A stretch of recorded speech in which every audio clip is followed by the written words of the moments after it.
கார்த்திகை மாத சோமவார விரதம் மிகவும் விசேஷமானது. கார்த்திகை மாதம் திங்கள்கிழமைகளில் சிவன் கோயில் சங்காபிஷேகம் நடைபெறும். 108 அல்லது 1008 சங்குகளில் தூய்நீரை எடுத்து சிவலிங்கத்திற்கு அபிஷேகம் செய்வார். சங்கு செல்வத்தின் அடையாளம். சோமவார விரதம் இருந்து சங்காபிஷேகம் பார்ப்பவர்களுக்கு வீட்டில் செல்வம் பெருகும். புராணங்களின்படி தட்சாதிபதிக்கு 27 பெண்கள் இருந்தனர். 27 பெண்களையும் சந்திரதேவனுக்கு திருமணம் செய்தானால் சந்திரன் ரோகிணி என்ற பெண்ணுடன் மட்டுமே அதிகமான நட்பு இருந்தது.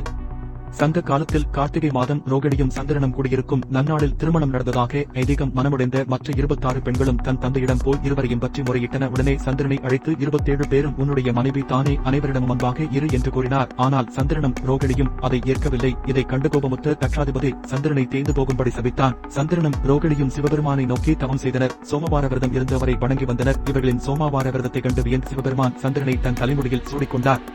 சந்திரன் பிரகாசித்தான். அதன் பின்பு 15 நாள் தேய்ந்து 15 நாள் படர்ந்து வந்தான். சிவபெருமானுக்கு உகந்த விரதமாக சோமவார விரதம் கருதப்படுகிறது.